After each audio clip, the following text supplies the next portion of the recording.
Booyaka, booyaka. And we're Ooh. live. Can you hear me okay? Is Uh, it really good? I hear you good, yeah. Okay, good. I'm I curious to changed see. the microphone because I had a podcast with that posted and then somebody said the audio was terrible, so I yeah, I got it. I needed to change the mic a little bit. So I hope it's better now. Yeah, I think it's good. And if you can drop me the link. Yeah, sending it now.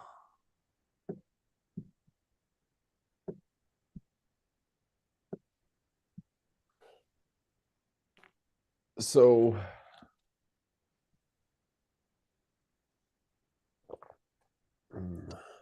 We are live.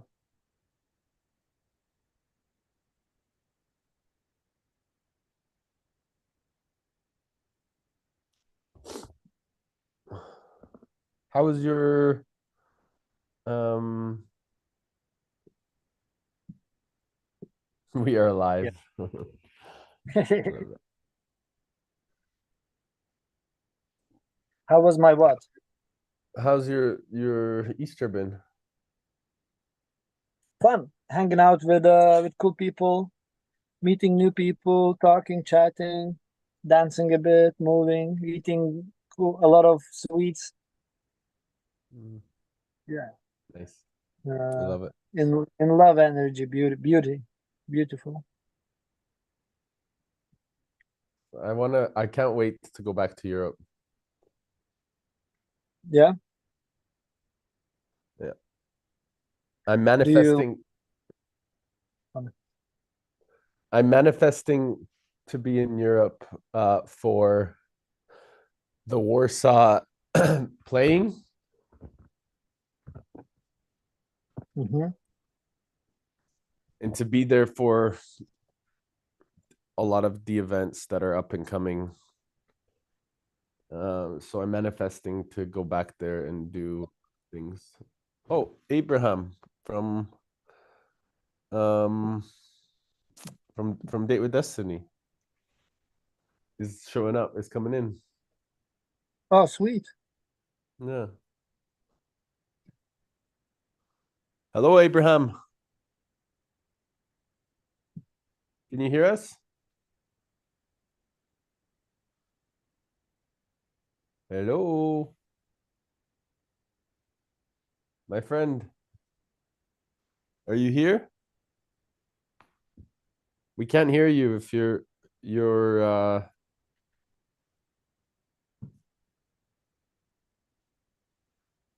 welcome to come on, but yeah. Um we need your camera on, brother. Or audio at least. Yeah.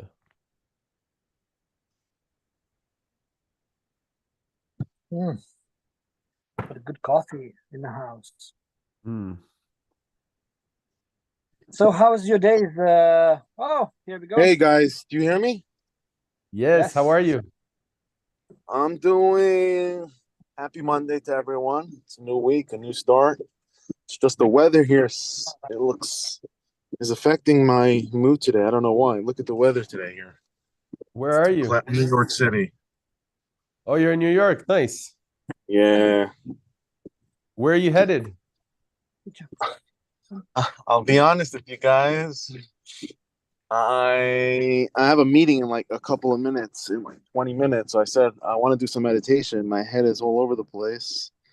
Hmm. And I want to retract from the busyness of New York. Well, maybe focus on the road and turn the camera off so that you can focus on the road and then we can you can just speak then so you don't have to worry about looking into the phone just to be safe. Yeah. But what's the meeting about, brother?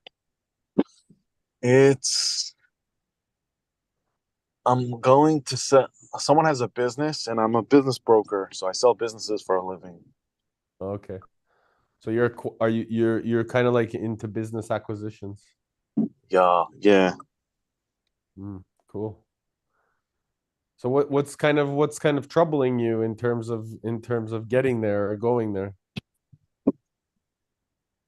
I'm not in the mood of working today. I'm literally not in the mood today. I don't know why. I woke up. I'm just like, you know what it is? Having so there's a lot of drama with my in-laws and their children, and I don't know how to have boundaries. Like yesterday, one of their children didn't speak to them for like a couple of years, and my wife wanted me to come, and one of her sisters was there and didn't want to talk to him, and it was just like bad energy, and it sucked me. You know how something internal out, something happens not to you but to someone else, and it sucks into your energy, and it like sabotages you and makes you just drives you crazy, and that's what's going on with me. Do you feel like you could resonate with something that was happening in that environment, and that's why it's sucking your energy?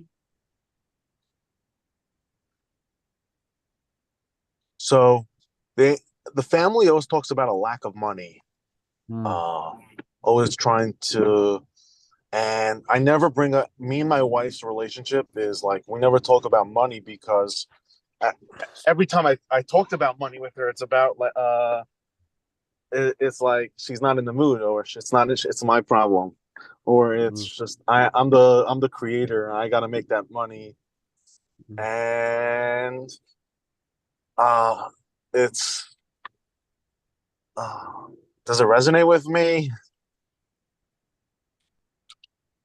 It just, I didn't want to be in that circumstance, and I was forced to go somewhere where I didn't want to go. What makes you feel like you're forced in any of that? So I think that I'm curious because like I know that a lot of the times, like especially when it comes to money, I think in society we're not open a lot about it, right? People feel like it's a taboo thing to talk about in an open way. And oftentimes, instead of seeing the abundance of wealth, most people tend to focus on the lack thereof because we've been communicated or conditioned for such a long period of time to always see the problems rather than what's possible. And my hallucination is that with your experience of life, or at least what society has passed on to us, that and what I'm hearing, and correct me if I'm wrong, is that you feel unsafe talking about that environment with your wife, and maybe as a result also in this open experience in that family. Am I gauging it correctly? So I tried my hardest to talk about money, creating a business with my wife, creating wealth together, and there's a certain blockage meaning that I I know that it is taboo. There's number one, it's you're 100% it's taboo, but second thing is I like to talk to people that could help me out. I don't like to talk to someone that can't help me out.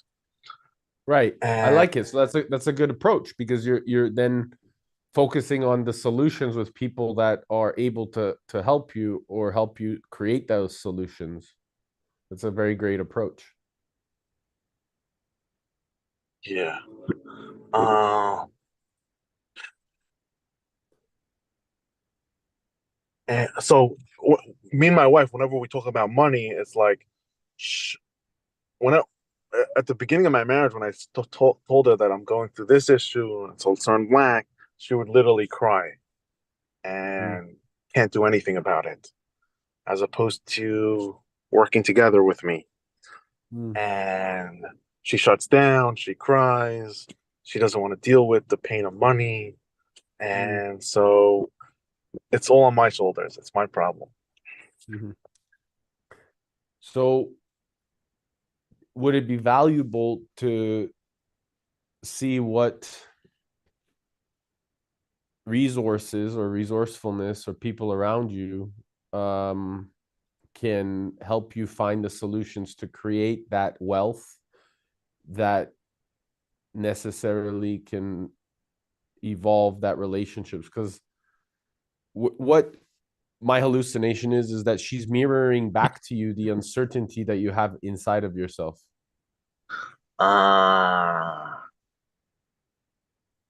Yeah.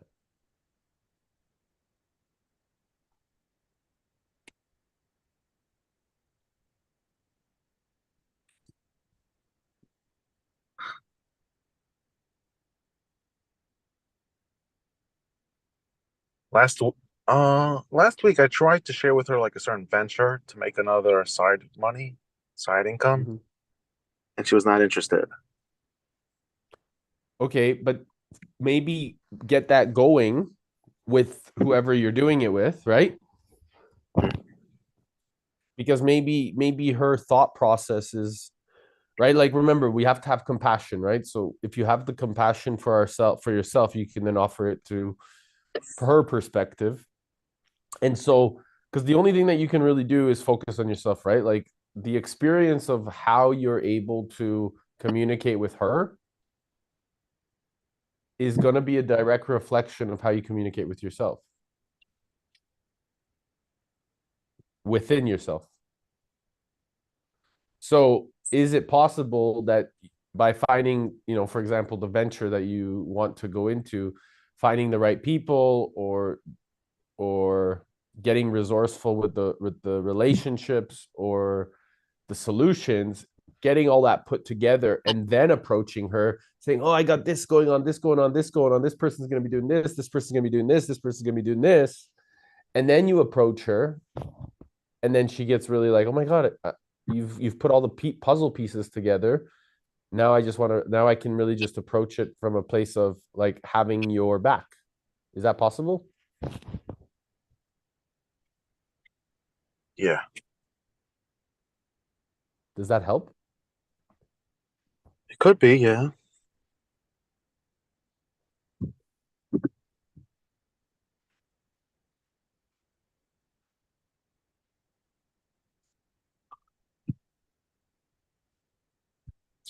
Yeah. I just like I yesterday I didn't want to go to my in-laws, and my wife literally took me out of the. She slapped me. The in-laws. I didn't want to go. Didn't want to deal with all this drama, and I knew that my energy will be down the next day. Mm. So I didn't know. Like, how would you navigate this? So whenever there's situations in my experience of life where people are trying to take me out of a place that doesn't necessarily resonate to me, right? Like I don't allow somebody else's decisions to determine my destiny. So I am very in my center as an individual and as a leader. And what that means, when we can influence ourselves with a place of certainty, we are able to then change our surroundings. And so, from my perspective, what I would do in situations where people are trying to pull me, I would get curious about what is it that doesn't resonate. Is it out of integrity in myself or out of alignment within my own principles? And then if it's not, if it is in an alignment and I end up in a situation that is challenging, what do I need to do to ask the right questions to then show up with full strength and full integrity? Because those situations, right? Like it's not about going to your in-laws or not. What it is about what's going on within you. What's going on inside of you. What's kind of the uncertainty that you're feeling because of that environment, because there's, from my hallucination, what I'm hearing again, and you can correct me if I'm wrong, is that in the past, there has been a pattern where maybe something has been said, done, or explained to you where you have felt disempowered. And by going back there, you're experiencing the disempowerment, and you're aligning back to an old feeling within yourself. Am I right? So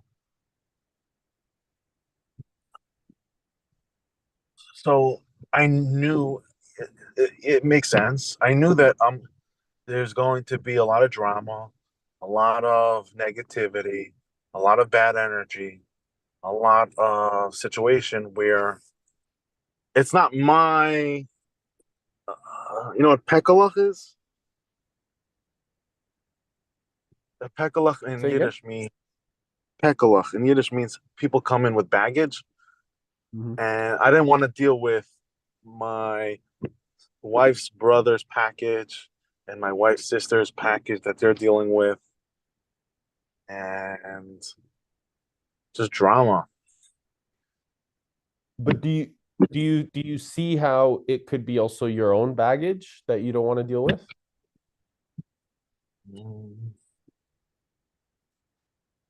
Yeah. So is it possible, by focusing on your own baggage, that you would be able to have compassion with other people's baggage? Oh, I have to be willing. The question is, I have to be willing to have some compassion to to understand people's packages. Okay, I like that. Okay, So you're good. I guess my question is, are you willing?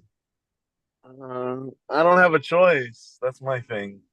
Well, we always have a choice. I'll tell you. I didn't want to. I literally didn't want to be in that environment yesterday. Just my wife literally was all over me yesterday about it, I understand. and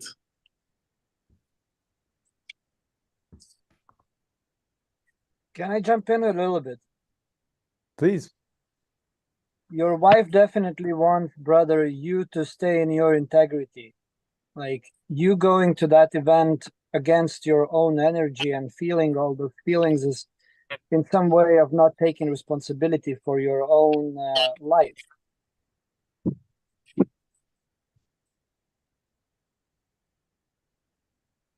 It's all about choices. It's your life. So simple.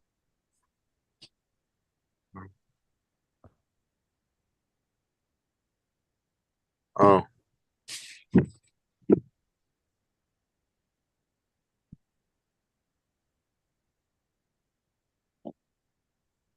yes.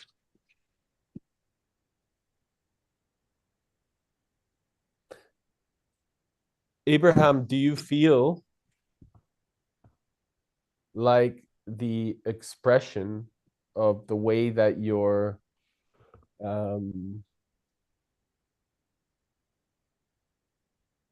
situation, or at least the challenges in your life, are something that you're willing to face and have even more compassion for yourself? Because again, your wife, those situations are going to arise again, right?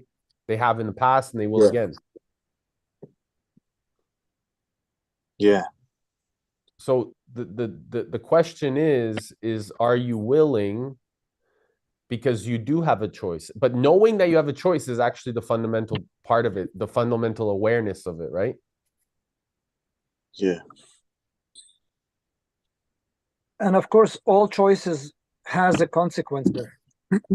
And I think we have to be very ready to take the consequences, whatever it is.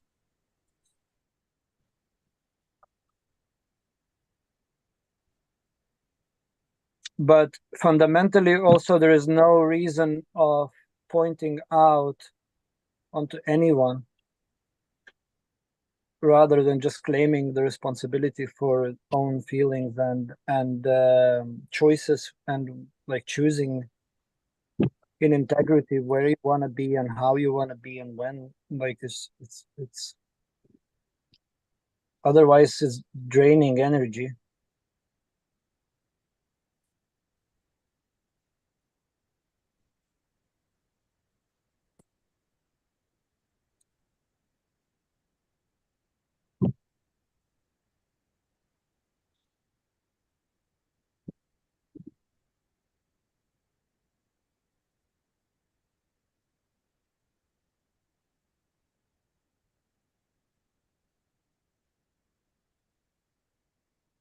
How are you, Abraham? Where are you? Are you still here? Yeah, I'm here. I'm just like, I totally understand that. Uh,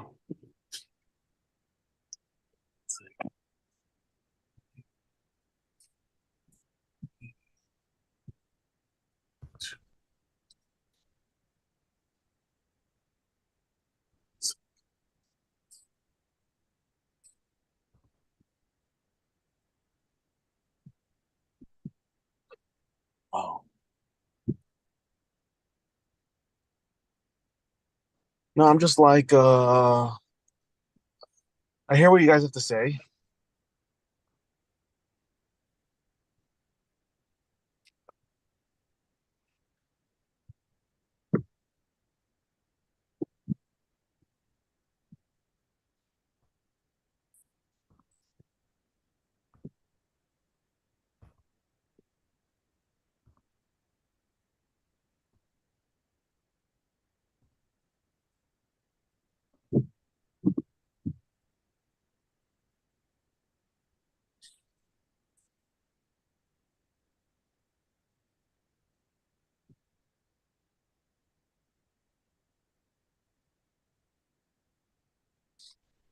Okay. I just didn't want, I didn't want to be in a place where that I had to, but it is what it is, That's life. Well, it's the life you choose, right? So here's where I would really encourage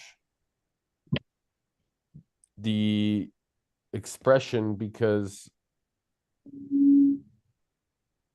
that's life is kind of, from my perspective, it's not taking responsibility. It's not stepping into that level of direction where you choose to be empowered through your own decisions. And there's an underlying, it's not even the fact that going there, it's something that is happening within you. If you want to share, you're welcome to. We can go deeper into that, but it's something that's happening within you that you're not facing because you're feeling like it's something you can't do, or you don't know how, so you're thinking, how am I going to do it? But that's not your business. You have to trust that you're willing to walk into that, and that you're capable, and that you have the value, that you have the determination, that you have the ability. And I bet you that your wife can see that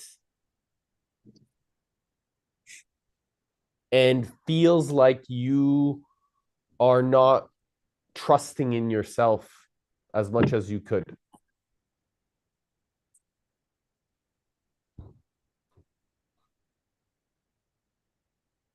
Mm.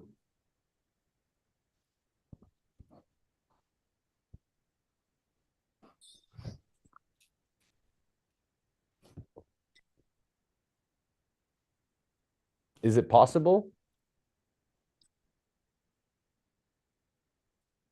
Trusting in myself. Uh,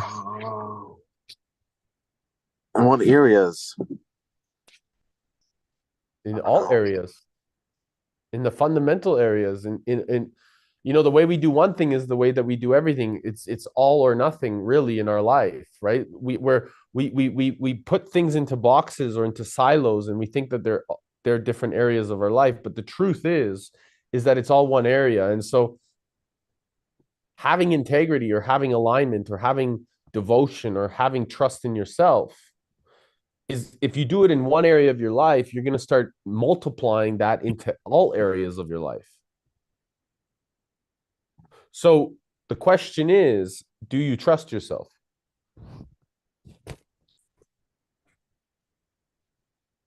Mm. I trust myself spiritually, physically, mentally, but financially, I lost a lot of money in business. I started a few ventures. it doesn't seem to be real. I don't know why, and because it never happened yet. Right. So do you believe that because of some ventures that you've experienced that have temporary defeat or temporary failure, that it's not true? Or is it just another lesson to help you refine a better way of approaching the future experiences moving forward so that you can empower yourself to recognize, okay, I know how to walk into these rooms, and I know how to converse with these people. I know how to have an empowering expression, and I can walk into this next meeting in 10 minutes or 15 minutes with a true nature of what's possible, because I have made so many different mistakes that have helped me refine what I need to do so I can show up in a more empowering expression to make sure that my spiritual, my mental, my physical capacity can align completely, and it can manifest in the physical form.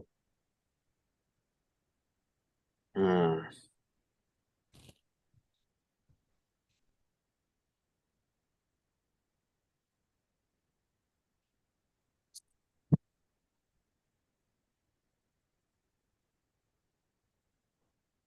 So let me ask you, you're definitely a coach. And like, what would you do if you were me in this situation? I just said, I just gave you the full outline. So how could you now take what you've learned and really walk into this next meeting like you know exactly what you're there to do? Like, you know that you've gone through all of these experiences in life, that they've told you, and that they've taught you fine tooth pieces to make sure that you can show up in any environment with any conversation and with any person, knowing that you have a solution, and you don't need to know the how. You just need to know that it's true, because if you're spiritually intact and you say that, right? If you really trust and you believe into the physical and to the mental, and you have that space of alignment, then that means that level of certainty needs to come through you and be felt in the other. That focus of control to be able to communicate with somebody eye to eye, and your physiology, the way that you're able to move your body, the way that you're able to have that language, it's all coming together. It's the state that Tony talks about, right? So you're focused, your language and your physiology is all in absolute alignment. That's just the same as spiritual, mental, and physical. It's the same alignment, so that your state is what changes any behavior, any conversation, any environment. It comes from you and your trust of yourself. Wow.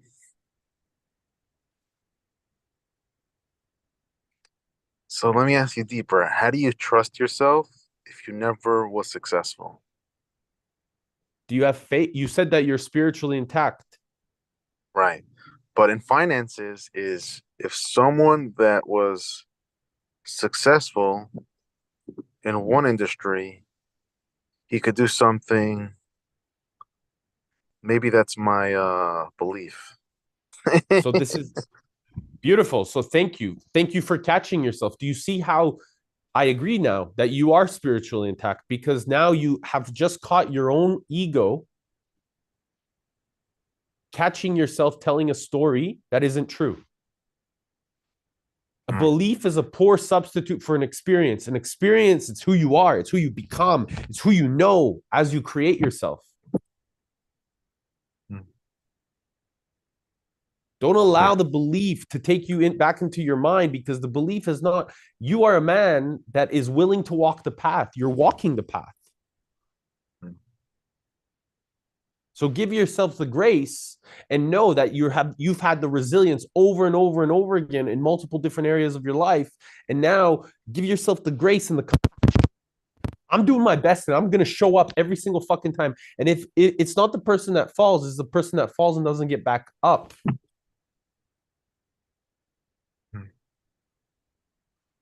Your wealth is within you. It has nothing to do with anything outside of you. Your success is who you are.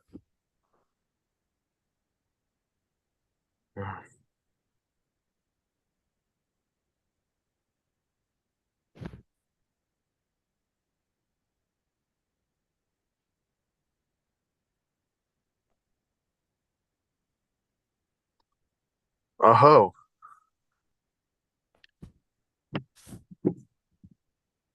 thank you.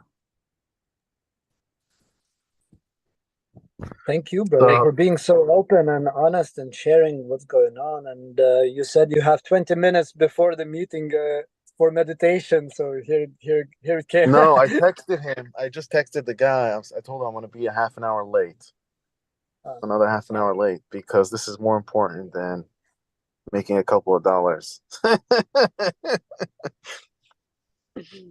Uh, I feel like I'm in like a landmark MKP.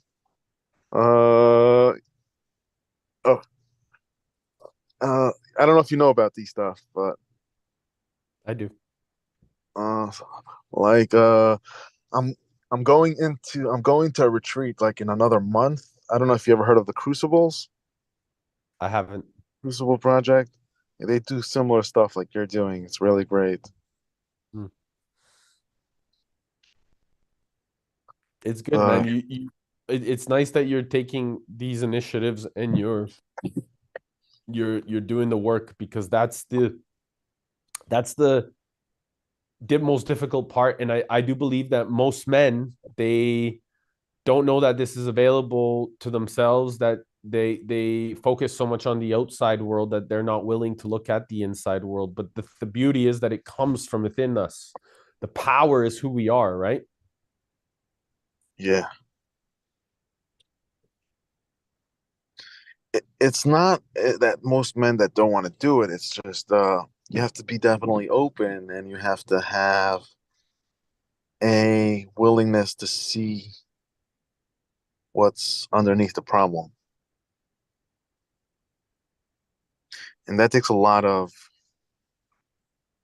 removing the ego, the peel out of the onion. Hmm. Yeah. So maybe share with me like are you like a full-time coach? What do you Yes. Yes, I mean, my coaching comes from building.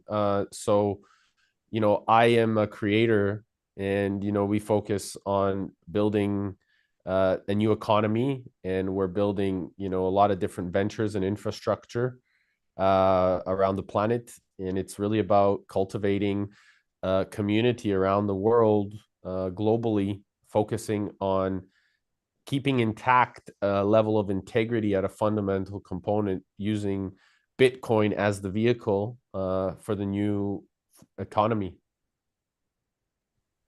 cool.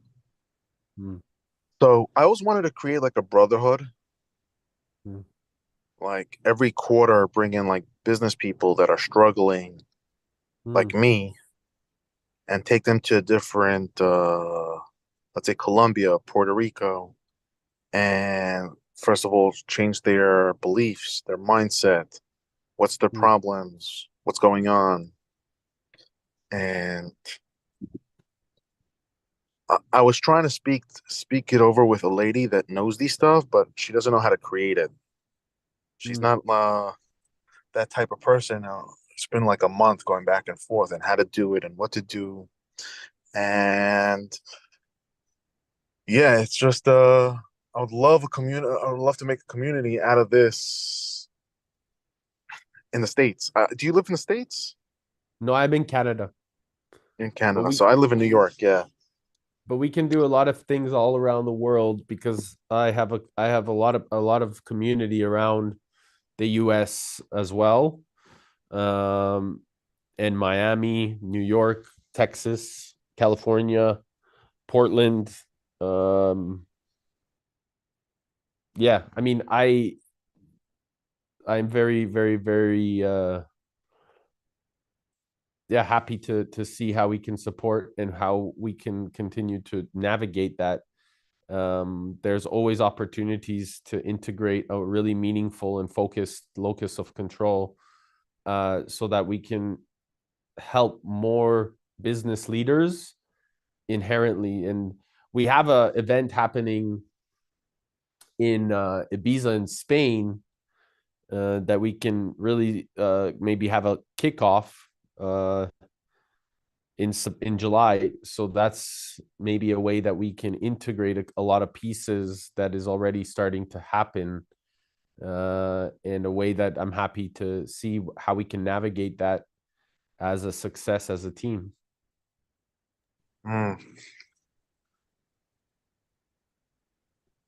You're gonna do like breath work and this type of work, Absolutely. somatic work and trauma work, and nice. Yep. So let me tell you about my background is I'm like a personal Please. development junkie. Okay, Abraham, give me 1 second though. I just have to really pee. Give me 1 second, Okay, and then I just want to be really present. fine.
Thanks for your patience. Tell me about you, please. I want to know. Yeah. So at 18 years old, I started MKP, New Brother, New Warriors. It's really, really exciting. Something that broke me and made me at the same time. And I started to go to I groups, very, very supporting through my traumas, through my insecurities, through my problems, and I loved it. And then I grew out of it because it was all shadow work, shadow work, shadow work, shadow work. I was doing that for 5 years. So you get bored of it after you know what's happening, you know the process, you know the procedure. And then I got into Landmark. I don't know if you ever heard of Landmark, the I have. form, the advance, communication. Did that for 2 years. It was really, really good communication. And then I did some Bob Proctor seminars. He passed away last year, I think.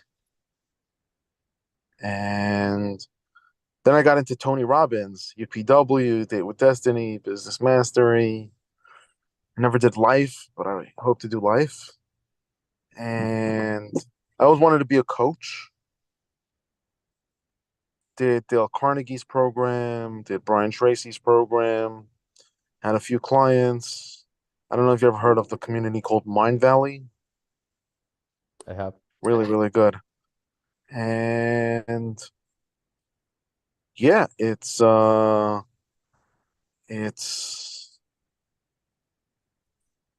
been and then I decided and then I told this lady that knows a lot of high-end people, business people, and she in this space a little bit, and I asked her maybe if we can make like a program, but never executed. I don't think it's going to execute because I knew someone that knew places in Puerto Rico, and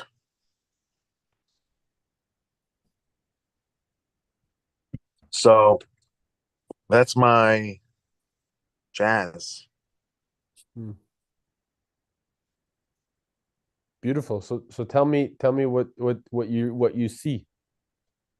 Is creating a brotherhood place where people like I don't want the regular like people that are making over 100K or 150K a year that are either they're struggling with their families, their problems with their they want to go to the next level, or they need a break of life, they're burnt out, and like we do this type of work, breath work, we And create some. what's your what would you be doing? So would you be organizing these events? Would you be like what's your kind of like desire in creating these events? Like where would what would be your placement? Like what would be your skill that you'd be offering? So getting them in the program, Okay. creating a space. I know, and three is doing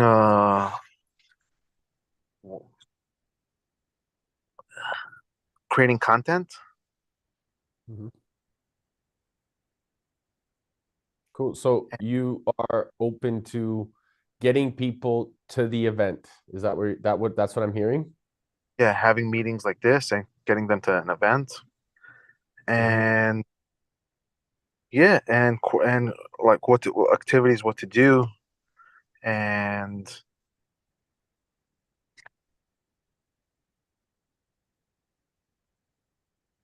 the main thing is to help people build wealth, abundance, and to be present, and to creating like a strong community. Mhm. I love it. So if we had events happening in July, like we do, we have one youth leadership event happening in July, and then we have a entrepreneurship focusing one in Spain. The youth one is in Portland, and then the business one is in Ibiza. Is this something that you would like to share with people so that we can navigate partnership? Yeah.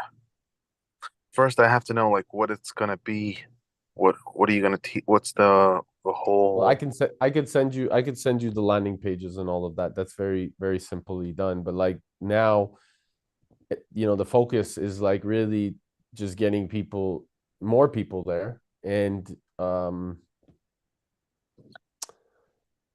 being involved as a team to navigate and grow. And I think that that's where you create more certainty for yourself, and you get to be involved in a community that is growing together rather than apart. And so, I think that all of us have this infinite level of wealth within ourselves, and that's the desire, right? Like, so right now you're in a place where you want to show up, and this is the opportunity that's presenting itself in front of you. Mm, cool. That's no coincidence. It never is.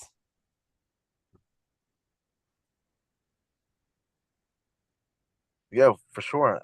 No, instead of creating my own, someone that's already doing it, and that's better.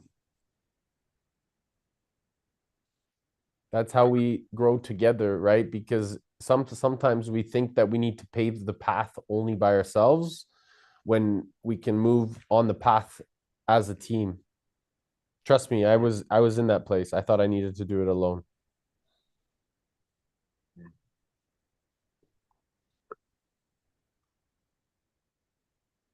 Yeah, for sure.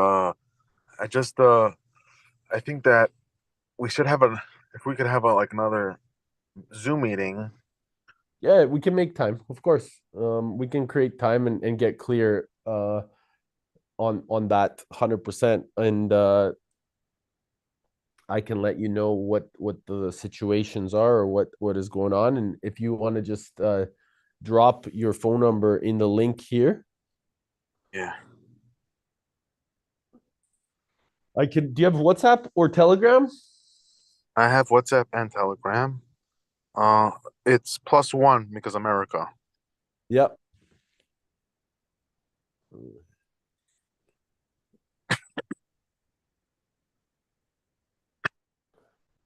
See, you just created your own opportunity, bro.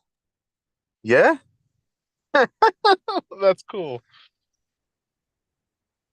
You see, sometimes when we're able to just be open and get curious,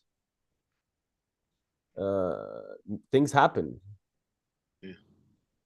And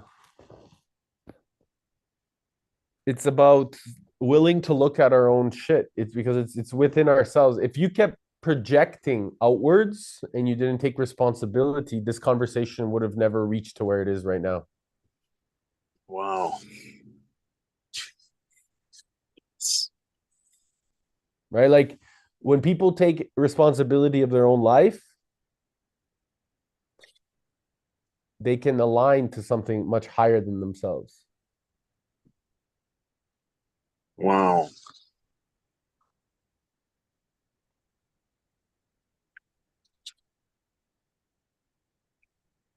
Do you agree?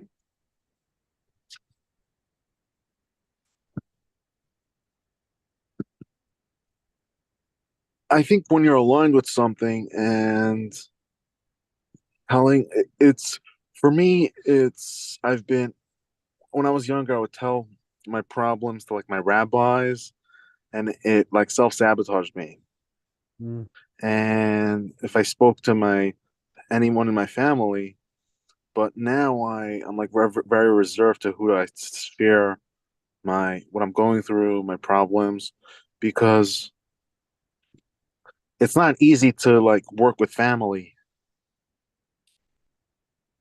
So like I could be open with you, but if I'm sitting with my in-laws, I don't share anything about money or it's just I don't want. So yeah, my brother-in-law wanted to do business with me yesterday. Something came up, and I was like, I literally I didn't want to deal with family stuff in business because it's not healthy for me. Because from my past, I've done business with my family members, but yeah,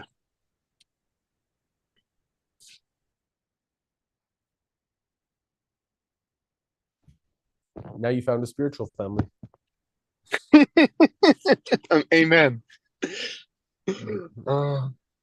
Wow, you literally put this thing on like the plat on that WhatsApp group. I'm like, I put it on my calendar, and I'm trying to hit the Zoom meeting, and it's not going through. I'm like, I don't know why I have to enter the Zoom meeting.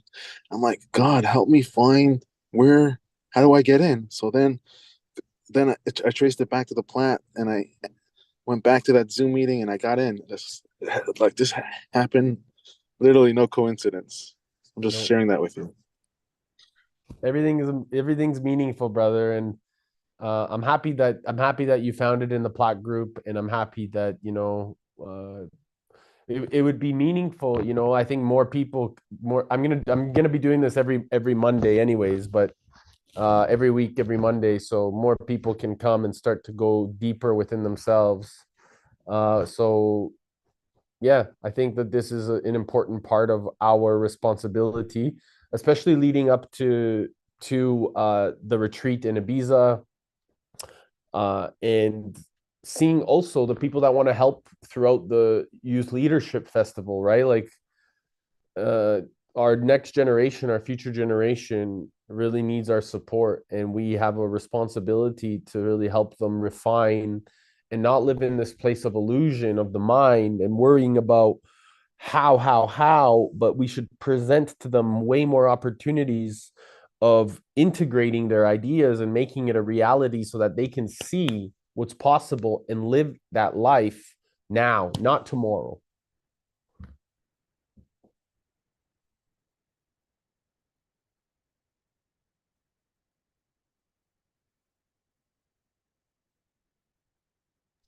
Yeah, can I just suggest one thing? Yeah, of course. Monday at 11 is very hard because usually businesses is Monday's a hard day for people that work and people that have businesses. Yep. So maybe you should just do it on a different day or do it at night where or Any like suggestions? I think this time is perfect, if I can jump in. I think it has to be hard a little bit. Oh, Cannot be too comfortable. okay. Any suggestions? Any suggestions also though, bro? I'd love to hear your suggestions. Uh, Just that. you really had a great process. I liked it. Put me in my place very gently and very smooth. And yeah, it was an honor to be here.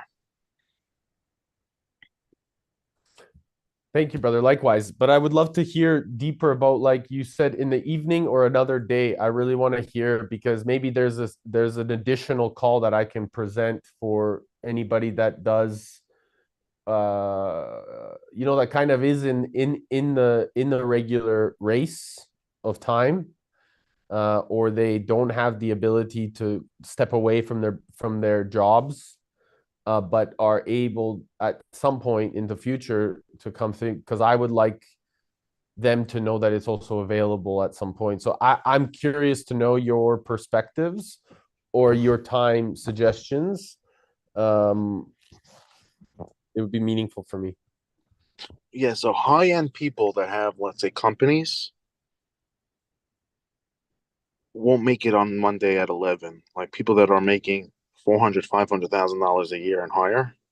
And I think that you want those types of people because they'll pay you and they need this. It's just 11 o'clock for people. It's going to be a very, very difficult for them to be on, especially on a Monday. So tell me what your thoughts are. Tell me the solution. What date and time do you think? I personally think that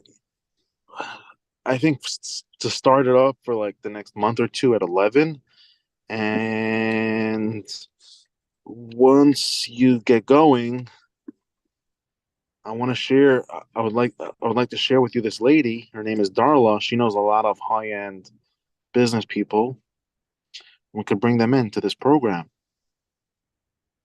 and So maybe do a program for them like this, but yeah, not at 11 o'clock.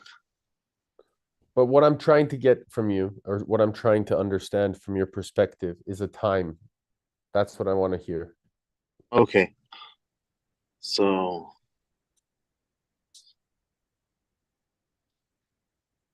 Tuesday at 8 p.m. 8 p.m. Eastern. Yeah. Hmm. Thank you for the suggestion. I appreciate it. I will, think about the timing, and if it's on Tuesdays at 8, I also do one for the German. I also do a call like this with one of our partners in Germany, um, for the German market as well. So, because like my other partner, she's a really amazing entrepreneur in Europe. So perhaps the value, or if I may suggest, the next step could be actually meeting with this lady, having a conversation with her, and seeing how the integration can come together. Yeah. And then we can have another call, a separate call, a different type of call at Tuesdays at the time. But what I would suggest is that you set up the call with the three of us, and we make it. We have a call. I would love to talk to her as well. Yeah. Okay. I don't have your number, I'll but if text you. you I have yours, so I'll text you. okay. Do you have WhatsApp? I mean, I'll text you right now so you have it. Yeah, I have WhatsApp. You contact Abraham. So who's Wendy? Your partner also? He is our visionary counselor. Nice. Yes. He's a very important part.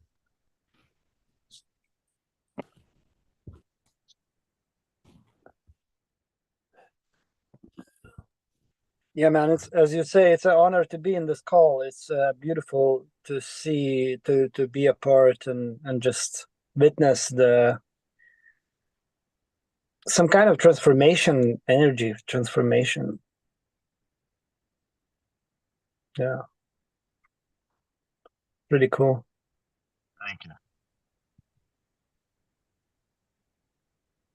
How did you found like this call? I'm You Tony found it through the Robbins. Tony Yeah. Robbins community. Yeah. Mm-hmm. Nice, you shared there. Cool, man.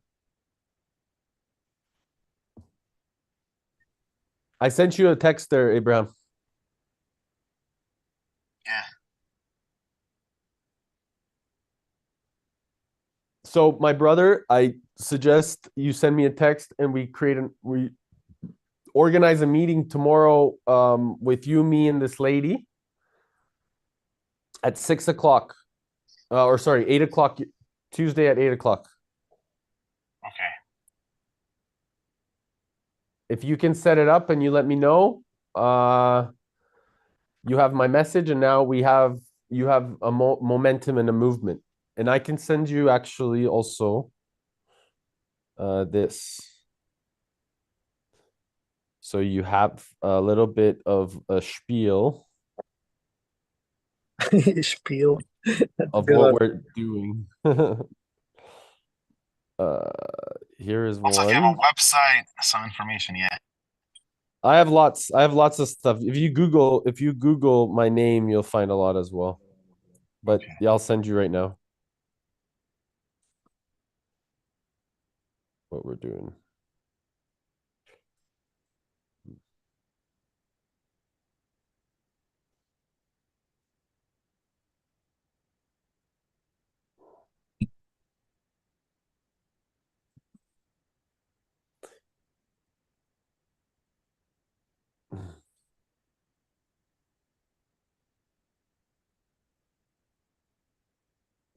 Oh, we got another lady. We got Alexandra coming in.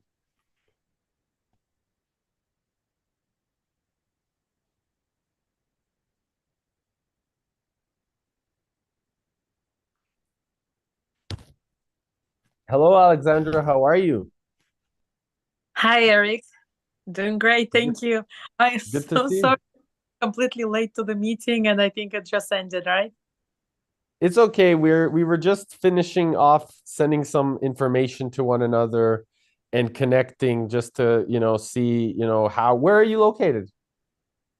Columbus, Ohio. Amazing. Amazing. And how's things? Great. Yeah, Yeah. interesting morning. Where are It's you so at? I'm in Edmonton. We got my friend here, Sagitas, he's in Portugal. And then Abraham's in New York City. Hello. Hi. We're in Portugal. I was just in Faro in January. Yeah, so pretty close to Faro. Hi, Alexander, by the way. Hi. Pretty close to Faro, maybe 1 hour north, directly in the mountains, in the middle of nowhere. Beautiful. Corky town.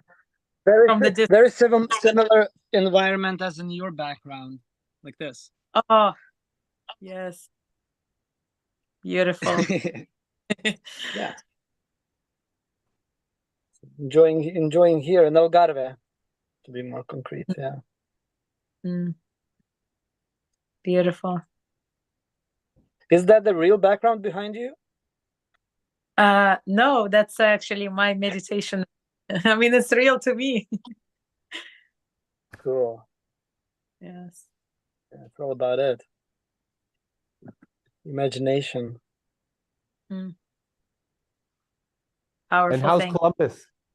Tell us about how things are going for you since Date with Destiny, Columbus. How's everything? Yes. Abraham, if you have to go. Sorry, 1 second, because I think Abraham has to go. Buddy, big love, okay? Send me a message, let's connect. Okay, we'll be in touch. Have a good day. Bye. Thank you. Have a beautiful. Thank you. So tell us, Yeah. I'm curious. Oh my goodness, embodying emotions has been really transformative.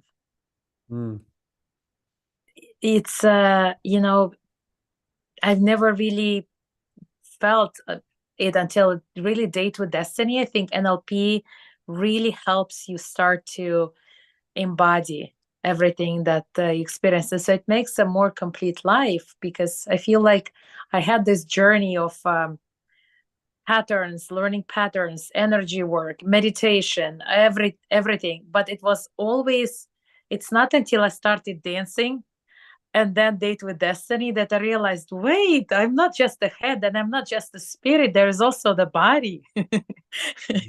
Part of the equation, if I were meant to be just the spirit, I would be, but I have the body as well. So I think it's just been, in a way, a culmination of everything coming together and just connecting all parts of me, the heart, the mind, the emotion, the body, everything. So that's just such a fulfilling life, and so many breakthroughs, so many realizations. Like, I think one of my favorite moments is when during the Date with Destiny, when you're supposed to embody emotions, right? And my turn comes and they make an announcement that the plaid dinner is happening. So chaos in the room, everybody's like, because two people on my team, like one wants to go, the other one doesn't want to go, and I'm like, and it's my turn. So of course my initial story is like, oh my God, I gave everybody the attention, now it's to me, nobody's giving me attention. And then I immediately paused and I was like, wait, if I cannot, and the emotion I was going to embody was I'm peace. And I was like, if I cannot be peace in the midst of chaos, when am I going to be peace? So then I decided, to be peace, especially despite chaos, to test it out if I can do that. And at that time we were only three because the other member left for the plaid dinner. And the one of the members said, he gave me such a gift, because he said, as before I was doing the emotion, he felt anxiety and he felt his heart palpitation. And as soon as I said, Alexandra, I see here, I feel, I know, that I'm peace, he said immediately he felt that wave come onto him and his heart synchronized with his brain, and just he felt peace. And then I realized, oh, this is what Tony means. Your state affects somebody else's. So beautiful. Just such a big gift. Thank you for asking. Thank you for sharing all of this. This is profound, and I love feeling it because you're speaking it with such a level of integrity and alignment.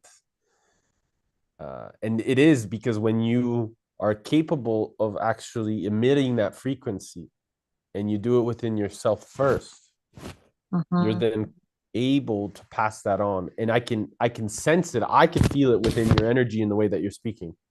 It's beautiful. Thank you, Eric. Thank you. And what are you up to in Columbus? So how are you integrating this knowing now into your environment and impacting people with that level of leadership as you move forward?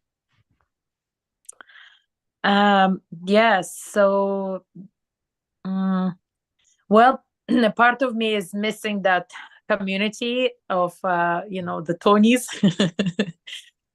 So I am reconnecting to that. I think my next step would be, I am planning to Fiji in July, and I'm planning to do the volunteer on the fire team in September in Cologne. So that's just kind of outside. But I know you asked about in life. So in life, and I just gone through the Joe Dispenza, so integrating that as well. That was an amazing experience. Just being more. Sagitas is really has spent a lot of time with Joe personally. So he's a very he's a very intentional student of life as well, Sagitas. Mm. Mm. Wow. Yeah, I'm excited to hear about your experience at Joe Dispenza. Yeah. How much time do we have? Still, I I'm love it. curious to hear what Let's you're just doing go. in It's life. okay. We figure it out. It's all good. Okay. Yeah. So, yeah. So integrating. So I would say, it just a quote came to my mind as you said that is when I was, and I think was it the Dalai Lama that said it? When I was young, I wanted to change the world. Now I'm wise. I want to change myself.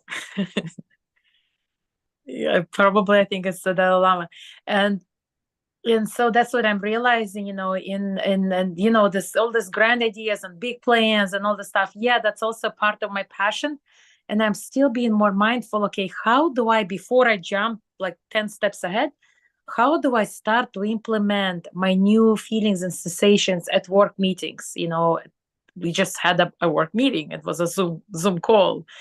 And how do I do that? How do I resonate it? How do I embody that? And so that's kind of, I think, what I'm practicing, being me and truly being authentic me, living those emotions and feelings and staying true to me in my interactions and just, connections. And then I think that when that is part of me which has already been, that's when I think a lot of things unfold for you. Yeah. So I'm contemplating on teaching others to do what I do, which is my job is I'm a medical scientist at a pharmaceutical company. I just said a whole lot of stuff that you may have formed immediate judgments about, but hopefully not. Medical scientist, pharmaceutical company, yeah, but I am, yeah, so that's been one side of me, I guess, on professional side, right? And so how do I teach? And I've been having so many requests from people saying, how do you do this job, as they're transitioning from the world of clinical practice and healthcare? How do they embody the job that I have? So I've been mentoring a lot, and I'm actually feeling called to develop perhaps a curriculum for training others to do that, because I'm getting so many, and I'm doing just giving away a lot of mentorships, which I'm happy to do. And I'm thinking maybe that's my next path, is how do I perhaps organize that in a curriculum that I can pass forward, and then if people, even if they don't reach me, they perhaps can access it online. And what kind of curriculum would it be based around? And who would be your target audience? Yeah, great questions. So it will be based around pharmacists, nurse practitioner, physician assistant. So I'm a nurse practitioner by training. I worked in clinical practice and gastroenterology, academic medical center. That was one of my career paths in the past. And yeah, so that will be the target, because there is, in a way, it's sort of like an exodus from healthcare happening, right? Because a lot of people are realizing this is not truly healthcare. It's more of a disease, actually not even care, but a disease promotion system. That is the current medical system. I actually call it Rockefeller disease promotion system. And a lot of clinicians are realizing that. So they're looking for other career opportunities that will be more conducive to life. And one career path is actually working in pharmaceutical industry, providing education, presenting at conferences. So the curriculum would be my teaching. How do you bridge the gap between, or bridge pharmaceutical industry with clinical practice and your training in healthcare? And how do you become successful on the job? How do you maintain these connections and partnerships with healthcare practitioners from the medical side? So yeah, that will be my target audience. So what do you feel based off of the transition? Because I'm curious to ask a couple questions. Do you mind? Yeah, go ahead. So based off of the element of institutional behavior, especially the say, like you called it really beautifully, Rockefeller disease center, like a business, right? Versus making it an empowering ecosystem for people that need support, and also making it a benefit for the clinicians and practitioners. How do you see the business philosophy so people are able to still exchange in a real economy, but also have the benefit of supporting the people? Do you know what do you see where I'm coming from? Yes, I'm and curious to know your thoughts. yeah. So, and I see that as the need to make a decision, I think, for everybody internally. So either they go on a path of becoming perhaps a more holistically oriented practitioner. Let's say somebody does Dr. Joe's work, or somebody that implements functional medicine, or perhaps herbology or Ayurvedic medicine, which are such beautiful ancient traditional systems. That's what I actually call traditional medicine, is the Chinese and Ayurvedic, because that survived traditions. The new model is only 100 years old, so it cannot be traditional and that alternative. No, this is alternative. The 100 years is alternative. The rest has been, Western herbalism, right? And the shaman work, and that is traditional. Our ancestors survived thanks to that. So either that, which again, that's also my passion. I'm learning always the herbs, the energy work, all that is another part of me. It's like, oh my gosh, like as human beings, we're so multifaceted, right? It's so many. Yeah, right. And then the other thing is like, okay, how do you maybe tap into a different aspect of yourself and create a community of healthcare practitioners that are in education, and perhaps you become the lights within the pharmaceutical industry, because that is in pharmaceutical industry has been stigmatized and pathologized for many rightful reasons. But also this is where we can start the change from within as well, right? As one of my friends, she's a chiropractor, beautiful being, she always says, God put a candle where he needs the light, and Beautiful. so Wow. perhaps, right? And it's like, yeah, it's like maybe we need to not leave pharmaceutical industry and say, oh my gosh, they're the bad ones, I'm gonna go into all this ancient traditional stuff and just call them the bad. Perhaps we can do both and integrate both. How do you, I'm always like feeling myself, I think because of where I was born and raised in Siberia, coming into the United States, I'm always the bridge between cultures and civilizations. And I think, bridging that as well. So I think it's about creating communities of healthcare practitioners who are very unhappy in their roles and say, okay, how do you explore that another path? And how do we support each other on the path is through this open sharings and open dialogues, just like what we are doing here. Yes, 100%. It needs to be open and it needs to be curious, because I believe that, the collective consciousness will come together if somebody is willing to hold the space. So I'm curious to know what you need. But before you tell me, I just need to go to the bathroom real quick. Give me 1 second. Hey, Alexandra. So I jump in a bit. It's such a cool stuff you're talking about. I'm sitting here listening and dreaming about for that to manifest, like literally. And hearing the, like your background coming from pharmaceutical, it's absolutely what you say. It's like God put you there with the reason, right? To shine and be the light. Oh, very inspiring. Thank you. Thank you for sharing. Oh no, of course. How did you found? I'm curious, because you said you have medical education, and that's a very logical approach to healthcare, right? Like it's very some kind of boxical. And I'm curious, how is it for you to process Dr. Joe's work compared with that knowledge? How is it unlearning happening, or you can deal with both realities very well? Yeah, I think It's a great question. I think one part of it is learning to step away from judgment, because one of the things that you get taught in medical education is immediately assess, immediately criticize, immediately put something in a certain box. The label. And I think you're right.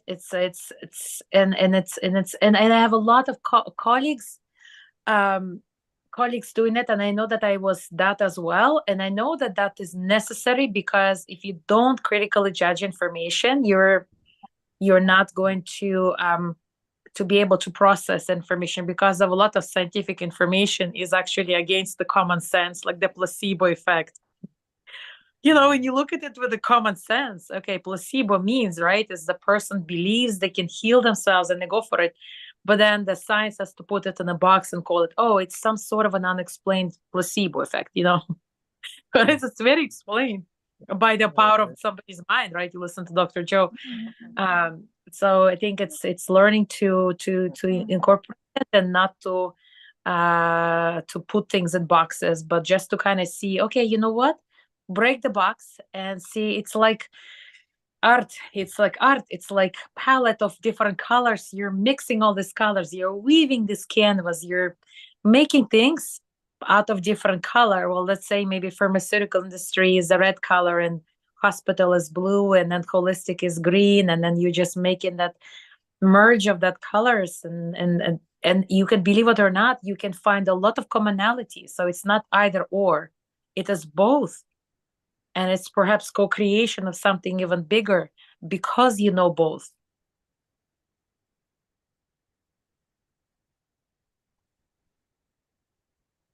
Oh, yeah, absolutely get it. And it's so beautiful that you can integrate both realities and not lose any. Sounds like. Thank you. It's a work in progress. It's a journey, and I cannot do this work alone. That's why we need to have conversations. We need to have communities that talk about those things openly, without calling and discounting things about each other. There is value in everything. Like, everything has a place under all of our the light and the dark, all of it belongs, all of it is part of us. Yeah. Yep. 100%. So what do you need? What do you need? What do you need now? What's kind of the next steps for you? I think being able to speak about it in communities, and being able to see who else is resonating with that information. How can we build and co-create together? Mm-hmm. But practically also, I think, if I think about putting together curriculum, is perhaps I did buy a domain name. I called it Empowered MSL, because MSL is my role. And I think building the website, catering to putting the curriculum together. So all of that is the practical step. Beautiful. And how can we support you in helping you integrate and make that all happen?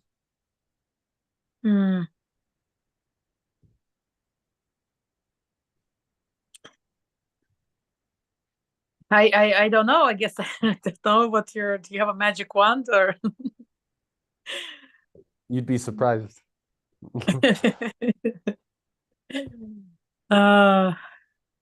Yes.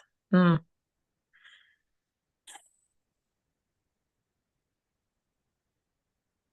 I make a suggestion? Yes, please. I would get really clear on how that curriculum looks like. So really taking the time of what that looks like in a logical approach, so that anybody that is stuck in the mind can actually recognize the value of the integration process. So how that would be outlined in maybe 10 or 12 steps would be a very valuable starting point. And then having that layering of communication effective to the people that you want to speak, which are the healthcare practitioners, the community that you're wanting to build. So integrating the language of how you want to, or you are not even wanting to, that you're already doing it. So because it's who you are, fundamentally, it's who you are. It's who you've become. So you're speaking to the old part of yourself that wants to reach the current part of yourself, right? So taking the time to say, okay, this is for people that have been on this thought process of critical thinking, where they would critique and criticize versus having a thoughtful disagreement or a curious conversation. And this is for people that are inside of a healthcare industry, that they see that there's gaps and they see that there's limitations and they want to step into an infinite nature. And from that place, you can now divulge what did those 12 steps, 10 steps, 7 steps, 6 steps look like in your journey, and help paint that picture for them, because it's going to come from a space of resonance, because they've walked or have walked or have experienced the same path that you have already walked. And as a result, having those key distinctions is what's going to give them the certainty to know that you are the leader, the light, the shine that needs to be the person that takes them on this path. Yeah, that's beautiful. Was that helpful? Absolutely. And until you guys both, asked us questions about, my original vision was just to do the MSL part. It's in speaking with you and connecting, I guess, to the field, is bringing me the fact that, oh, I also should incorporate the people that may on the holistic path, and perhaps are contemplating this path or a holistic path, or the integration between the two. So yeah, this is making a lot more complete, my vision complete. And yeah, and I think that has given me myself more certainty, to step into it. You've got this. And by the way, we're always here, so we're going to keep these calls going every Monday. And most importantly, just keep going, because this is our collective responsibility. Like, we not only are working on the economy, the healthcare system, what else, the youth, we need to go in all areas of life, because as a result of that, right, it's going to allow our future generations to live a life where they've only dreamed of. So, but we have to take responsibility of it. We have to choose to step into that. And, if there's more that we can do, we're always here. That's amazing. I'm so glad that you sent that offer into the WhatsApp group, because of course I don't read all of the messages, but then something about resonates, like, I'm gonna tune in. And then the work call happened, and I was assigned to present on 2 things. I was like, oh geez, I gotta present. And of course, my manager texted me this morning, oh, I put you to present. And and this morning I'm like, yeah, I saw that. Perfect. Thank you for staying on so that I could still connect. So can I ask you a question, Eric? Yes, anything. Is Balance your real last name, or is it your chosen one? So it's my artistic name. Balance has been gifted to me by our teacher, our great teacher, because I was looking for that all my life. And so this has been something that has been my question, talking about primary question, has always been, why do I exist? What's my reason for being here? And it's what I needed to find within myself to then be able to now finally own it and step into it fully. It took me a long time, but Tony was a huge part of my journey that gave me almost like the keys to say, you can do this, you've got this. And it was really important for me. It was a very momentous moment when he said that to me. And it changed my outlook on life.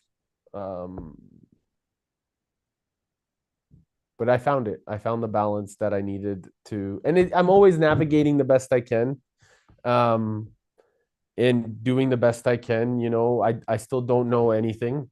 I realize the more that you know, the more that you don't know. But the most important thing that I found is that this curiosity and innocence, with still a lot of depth, certainty, and integrity, that I'm guided. We're all guided with each other. We just have to move forward with that level of intention and something greater than ourselves, the infinite intelligence that we're all connected to, will become our will.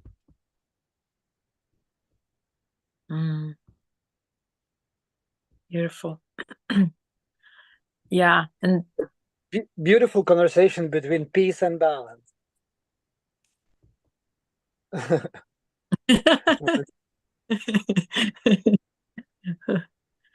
and the reason I asked Eric is because my first thought is actually when I first met you at in Birmingham was like, oh, how fitting, like your last name really fits you. I was like, this is so fitting, like here is a man living into his name. But then I thought, well, what if that's his chosen name? So that's why I asked, and so that's what I sensed from you, is that you've, and when you were speaking, what I thought about, sort of, we probably already knew that, but it's like, you know, if we seek a certain quality, we already have that quality, but we just disconnected. We don't know we have it. So it's like, we're like, oh, is that it? Is that it? Is this the quality? But we have it. It's like, it's always in you. It's actually a big part of you because you're seeking it. But in a way, it's like your favorite toy, right? And somebody took it temporarily and you're looking for it again. And then you found it. So, oh my gosh, it's beautiful. Thank you for sharing that. Thank you for listening. And I have to say that I realize the more symbols I pay attention to in the world, and the more discovery I am curious about, the more I realize how all of these symbols and these experiences we've left behind for ourselves, because that's what the remembering is. That's what the reminders are, to allow us to tap into those. That's why it's art. You see, this is why I believe that we're all artists, because the greatest artist is our creator, is our great teacher. And so if all of these symbols have been left behind for us to really pay attention to, then as a result, we know our infinite nature, because we're billions of years old, all of us. The thing is that most people, they don't know, or they're not curious enough about it. And, you know, there's this beautiful saying that comes from very ancient philosophy, is like, we're actually here alone, you know, and meaning alone, if you're here alone, and alone means all one, then, and you believe in our great teacher, then as a result, everything is the mirror. And so this is the beauty of really defining knowing from such a deep integral core of the fundamental responsibility that we have in this reality. And if we choose to really master or paint the masterpiece of which is called our life, then we must choose to master peace. And this is a fundamental responsibility within ourselves first, before we can do anything in the world. Mm-hmm. Mm-hmm. Mm. And it is such a selfless thing to do, right? To be able to speak up, and knowing that you can connect to the divine that has a message to deliver through you. That's when fear goes away, right? And your smallness, your feeling small goes away. And it becomes like, because, you know, there's no illusion. So the illusion of death, right? It's always been a fear, an uncertainty, a doubt that people are, they choose not to live. So they're so scared of death. So they choose not to live. right? Mm. Or the facade of what people are saying, or the facade of material wealth versus the true inherent wealth, the true inherent abundance, right? And so it's who we are, not what's outside of us that's the value. What's outside of us is just is a bonus and a gratitude of experience. But what's within us is what's the power, it's what's the truth, it's the state, it's the behavior of focus, language, and physiology that brings a new natural composition of what's possible. And then we become the mirrors for each other, right? But we have to be willing also to share with integrity, share with might. And also there's so much power in the listening. Mm. Mm-hmm. Mm-hmm. Especially listening and then and pausing the mind to judge, because it's automatically, it's just like, I mean, it's like, yeah, it's like an example we had. So one of the senior directors on the call today was speaking about something, and he was referring to the colleague, one of my colleagues, and then he was like, well, correct me if, like, if I'm wrong, whatever. So she chose not to say anything. And then I messaged, like, she and I messaged to each other, and I'm like, is that, was that your experience too? And she's like, no, because he was talking about salary and she was talking about the needs of the territory. And then I messaged to her, well, you know what, that's another testament. Like, we all see life through the prism of our past experiences.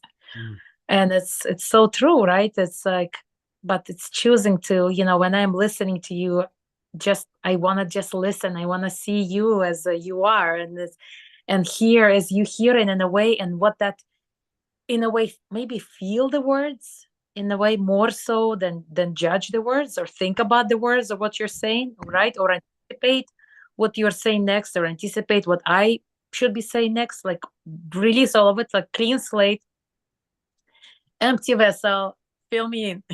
Just want to feel in on how you feel. What's your experience like? How do you respond to something, right? And I think that the closest I could say to that is maybe responding with the feeling and with the state than with the brain.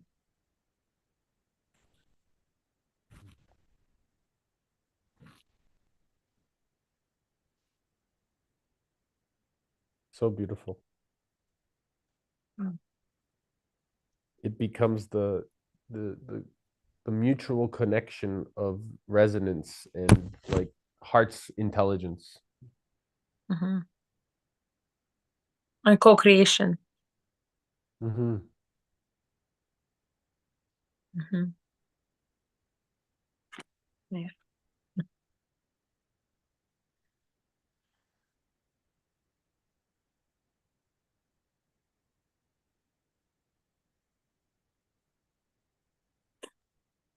I'm gonna unmute so you can listen for a nature. It's such an amazing sound here. Now my computer is doing. Yeah. Nice. A lot of crickets these days and birds. Yeah.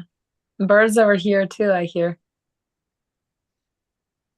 The spring over there, or what's going on now? Yeah. We're, I think, all in the northern hemisphere. Spring. Yeah. Spring is coming. Eric, Edmonton, and where is it?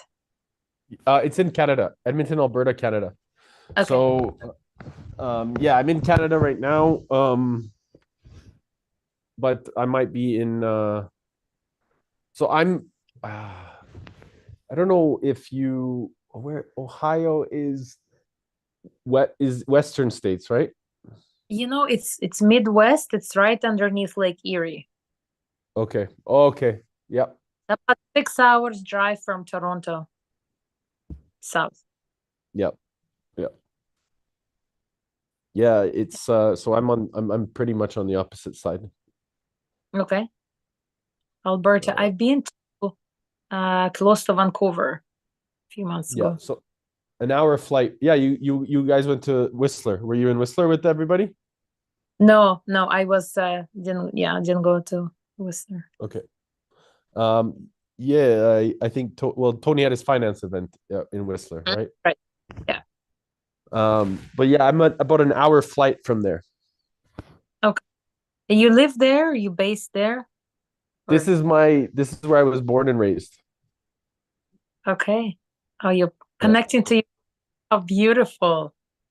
Yeah. So my parents are here. I've been traveling, almost since I started to really work on myself. I've been traveling the globe really inherently, like last 6 years. I've been basically really finding myself inside, but it was about discovering myself inside while I was traveling the world, because I was learning from different masters from all over the world, and spending time in the jungle and the Amazon, and going to India, going to the Middle East, going all over Europe. Like, things like this were very important for me to navigate the shoes that I wanted to step into. And so it was something that I needed to walk the path so that nobody could still challenge me, but could not question my judgment or my integrity. Do you know what I mean? When you're able to, from my perspective, when you walk that path and you're able to go through those experiences, it's very difficult for anybody now to say that I don't understand, because I've had so much of a breadth of experience and a depth of them that it creates so much certainty within myself, and knowing to how to show up and find a solution always, because that means that I fundamentally will always have an opportunity to put some pieces together, because there's always a solution. There's always a solution to creating anything. And but you have to find that within yourself first. And so,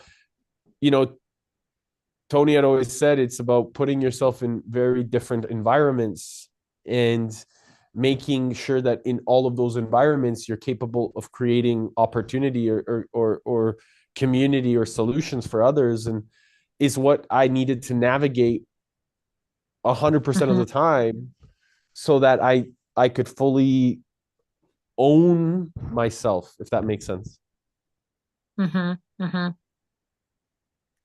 Yeah, it's like you're connecting to the different, discovering or refinding the parts of yourself that were there that you could not have just discovered being in your homeland,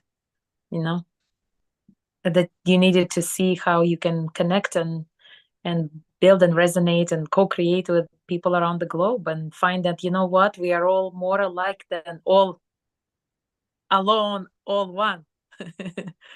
It's just like, it's like testing that, right? It's just testing that. Okay, before you really do that, before you experience that, you can only see the word as it's written in the black and white, right? But when you are living into it, it's like, oh, you know what? In India, I am. Oh yeah, it's all one still. Okay, now I'm in Amazon jungle. It's still the same. We're all one. It's like, it's yeah. And now back home again, it's all one. It's like you're finding familiar things, right? And everywhere you go, even though you've never been to a place, it's sort of like, oh, it was always in me. It's somehow, it's this, yeah, it's like being a citizen of the world, right? It's very similar experiences that I've been over the last, I would say, 3 years that I've been also India and, Europe and different parts and spiritual and ashrams and people. And it's like, it's so beautiful. World is so beautiful. And has Portugal, right? I did the business mastery actually with a group in Portugal and Faro in January. It's so much left to discover. And sometimes I wonder, what would my life be like if I had never left Tumen, Siberia, that city? Because there's a part of me that's like, it's Russia is still in my blood and my bones, and it's where I was born. It's always, I think one of the Persian poets once said, you can only have one home. In a way, it's true, but then the whole world is your home, right? So I don't know. It's not many. I think people, when they travel, they start understanding it, right? What you're saying and what I'm feeling, and you're our friend in Portugal is nodding his head. He said, "I mean, you guys." I'm definitely third on that. Like, home is a feeling. It's all about that, and yeah. Oh, what's interesting that I traveled a lot around the world as well on this path, and the feeling of home I found in Lithuania, where I'm coming from, is just dropped in, and since then I never left. You know, that feeling never left. But I still remember the moment that it sank in. Yeah, it's a beautiful feeling to have all the way. Were you in Lithuania when you had that experience? Yeah, in Lithuania. Mm-hmm. Yeah, I don't know why, but I mean, it's just like that's where I'm coming from, and I feel, as you say, it's still a big part of me. It's like I would never even would like to not to have that part in me. It's an honor, and it's definitely I feel very privileged to be from Lithuania, and not only from any kind of political games, but for example, language. It's our superpower. Nobody can get us in the whole world. Nobody can understand us. Yeah, it's pretty cool. It's like And probably, sorry, but you coming from, you said, from Siberia, so it also must be a lot of pagan kind of things going on there. Yeah, you know, Rasputin was from Siberia also, right? The forests. Yeah. Also, I would say that the Soviet regime really has gone after the shamans, unfortunately. So a lot of them got suppressed and disappeared in a way. But I have Ukrainian actually by blood, by heritage. I was born and raised in Siberia, so I'm a combination of both, and I can't separate the two countries. They're both in me. And yeah, and although I would say that just something in nature. I don't know if you guys ever. Oh, I have a cedar pendant that I sometimes like to wear. It's from Siberia. Have you guys read a series called The Ringing Cedars? no, I have not. No? Beautiful. They're beautiful books about a tribe that is supposed to existing there in Siberia, that lives among the cedar trees and the forest, sort of like in a different dimension. And because they are so close to nature in the way they live and raise their children, they live for like hundreds of years, because the cedars are such powerful trees that have ancient energy, and they can in a way resonate with our energies and sort of feed us and cleanse us. I mean, it's also an ancient Chinese, I think, custom as well, when you're standing with your back to the tree, that it helps cleanse your energetically. So it's like they do that. So this series of books was written by this American guy, Vladimir Maigret, who discovered this ancient tribe and fell in love with one of the women from the tribe. And so they've, raised children, and actually they now, cultivate that cedar oil from the trees. And also the parts of the cedar in an ancient way, like without touching metal. It's all supposed to be like natural. I don't know if in Canada, maybe up north, you guys have cedars as well, but and there is a specific time of the lifetime of the cedar when they're most powerful. It's when the juice is kind of flowing through them. They're called ringing cedars, because when you knock on them, they make that sound, special sound, when they're very alive and fertile, so to speak.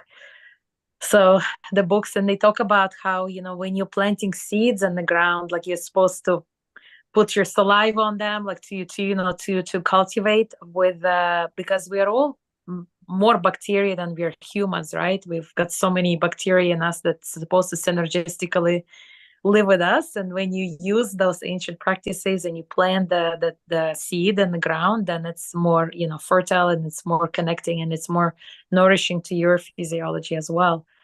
So yeah, so in a way, to answer your question, yeah, a lot of pagan, but it's more something that you feel that more really that you learn. And I think now if you go to, there is an Altai region around the Lake Baikal, which is the deepest freshwater lake in the world.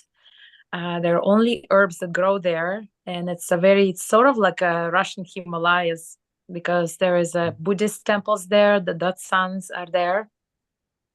It's a beautiful area. Now I think there, if you could find shamans, they'd probably be in that, around that area nowadays. You know, funny enough, where you can find a lot of that would be called shamans, it would be Bali. There is a lot of Russian shamans in Bali. Really? Oh, I should. My cousin. Gosh. I have a cousin at least. I should visit. Like, it's really interesting in Bali how what the energy has attracted. What kind of energy is such a variety of all kind of beings is just on another level. Yeah. And a lot of from Russia. Yeah, a lot.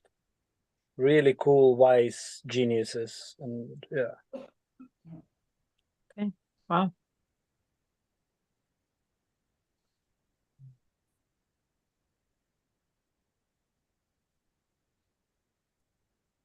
Eric, what's your favorite part about being home? Being with my parents. So home is where the heart is for me. And I always found that it was easy for me to navigate because I would listen to my heart.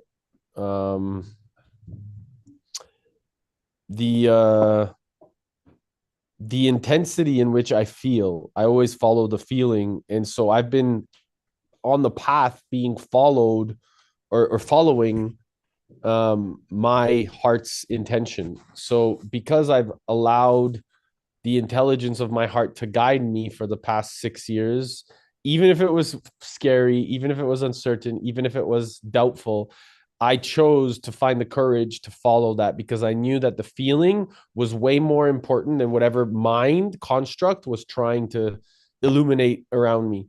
And so this was something that I devoted myself to. And now being back with my parents, it's amazing to just spend time with them and also be in this place of alignment, of space of certainty, and then be able to communicate with them from this place. Because it's also changing them by them looking at the pieces within themselves, and they're doing the work.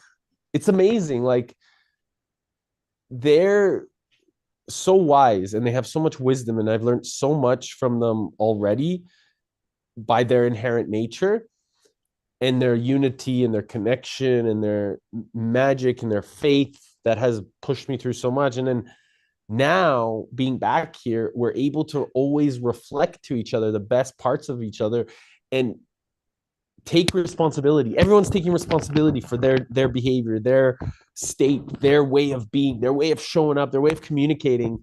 And it's amazing to actively be so aware of it, and all of us doing it together, because that means that the vibration just continues to manifest even more and more and more, right? Because everybody is, my mom and dad are like, they take so much responsibility for the words that come out of their mouth, the way that they behave with each other, the way that they behave with me, the way that they communicate, and we'll call each other out. Like, we will literally, when there's things that are being out of alignment, there's a place where we will say, hey, but what about this? Or what about this? And it happens in a moment, as you know, Tony says, is like, oh, sometimes it's like 20 minutes, 2 hours, but now it's like a moment, 2 seconds. It's like we catch each other. And it's amazing to have that level of frequency, constantly co-creating.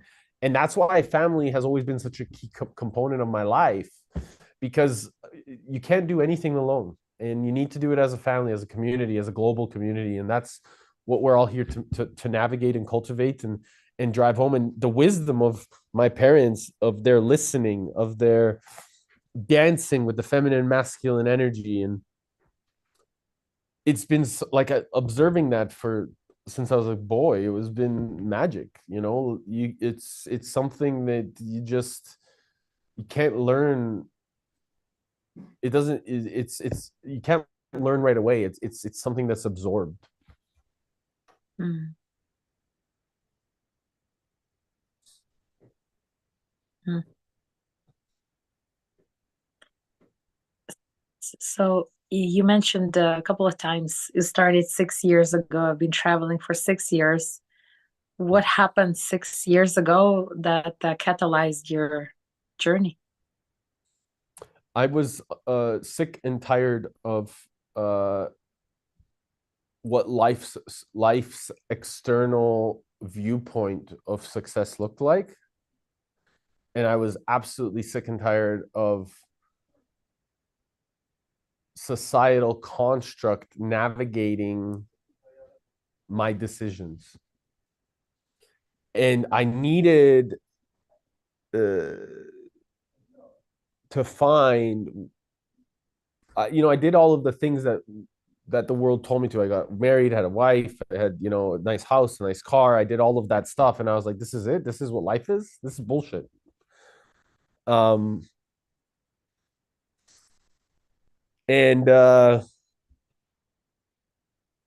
when I got, I started reading more, I started getting more curious. Then, Tony was someone that I really, I looked to for guidance, because he was creating a lot of certainty for people, but also had lots in himself. And it was never about the stage for me. It was never about being on stage, because I really believe that life is the stage. The globe, the whole planet is like, it's your journey. It's like, it was about the beingness. It was about the responsibility. It was about the deep knowing that he was taking. And that to me was what I got inspired about. That's what changed and catalyzed my nature. Because yeah, it's cool to be, at UPW or at Date with Destiny or at all these places. That's cool. And it's a great integration component. It's a great responsibility of learning that. But as I spent those time, and as I learned and paid attention to his facial expressions, his physiology, his eyes, his movements, his ability to communicate, I was fascinated how I could integrate that, not just inside the room. What's the responsibility we all have as a collective to do that everywhere we go? And that to me was what I really saw as a great leader, because I believe we all have it. People are like, oh, I want to be on stage with you, Tony, or I want to like do all of these things with you, Tony. But the truth is that, when I told Sage, I was like, Sage, I love Tony so much. And she's like, what you love in him is in you already. And I was like, it didn't make sense. It didn't compute. But now I get it. Is this like when I told Tony, I'm going to carry on your legacy, like with this, like, rah. And he smiles and he laughs at me, like with loving kindness and sweetness. It's like, you're going to create your own, Eric. Don't worry. And these are the things that you search, because I was in this pattern where I was searching outside of me for so long. And what society continues to condition us all to believe, that you need to search outside of yourself for so long, right? You need to get all this material wealth or all these material things or all this bullshit story to really find your true nature. But the truth is that it's inside of all of us. And I'm very grateful, because we need mirrors that are super encouraging to give us the devotion to find our own compassion.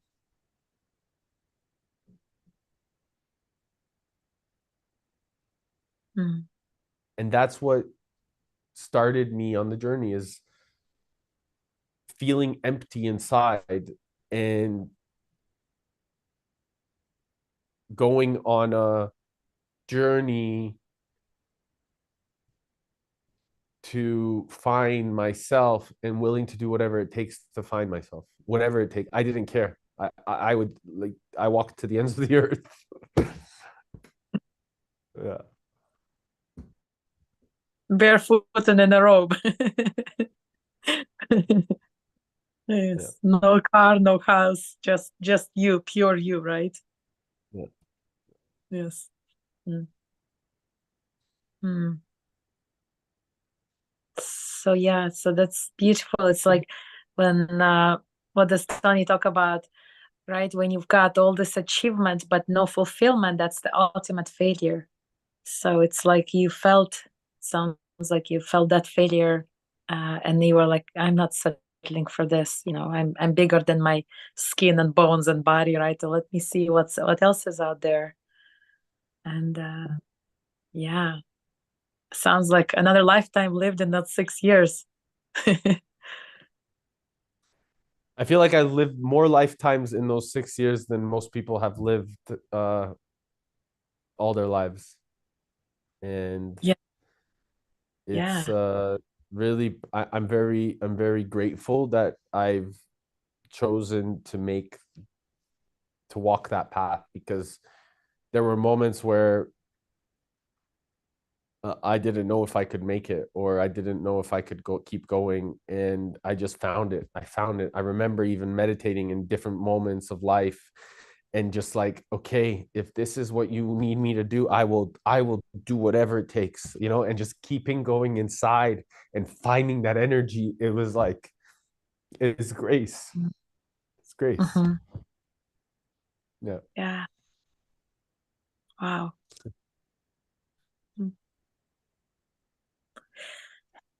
Yeah. And so now, when you are communicating to your parents as before 6 years, did you feel like that has changed? Because you mentioned communication with them as being one of the things that you love about, and how you're catching each other. So like I'm just curious, were they also on a similar path to yourself, or have they always been that? Is just maybe you're seeing it differently now, or?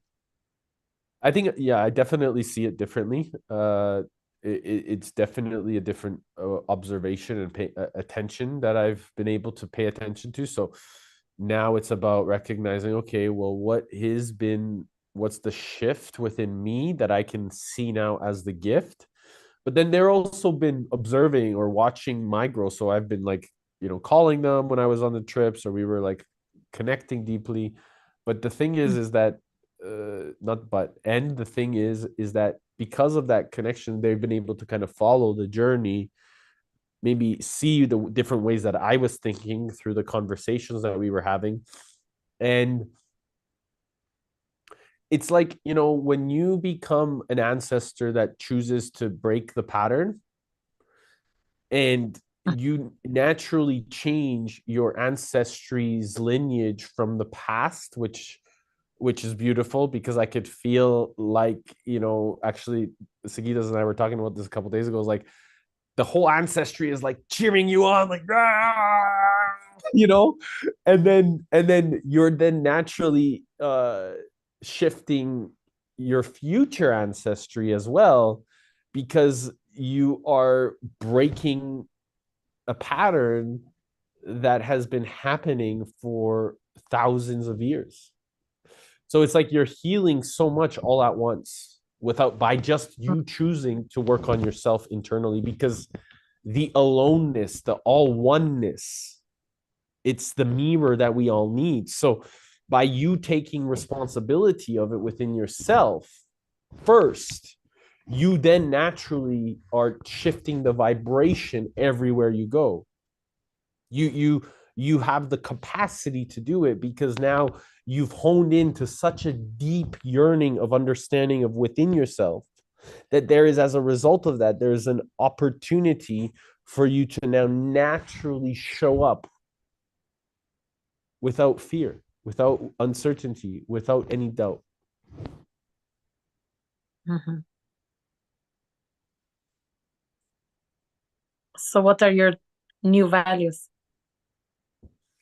Well, my values definitely have never changed. They've always been integrity, truth. Mhm. That to me is been the most fundamental responsibility. And you look at a lot of the things that are happening in societal construct, which is out of alignment or corruption or lack thereof, and it's not taking care of the whole. And so, how do we fundamentally build, like Buckminster Fuller had said, it's not breaking down the old, it's about building the new.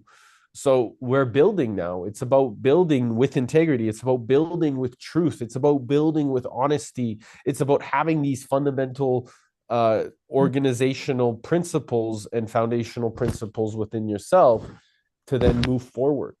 And that's as a result, you build and create a new society, a new economy, a new experience, so that our future generations don't have to worry anymore about what their predecessors have done and stolen from the past or stolen from the future, like they have done with the credit systems and the economy and the Federal Reserve and the central banks. Like all of this is all a philosophy based off of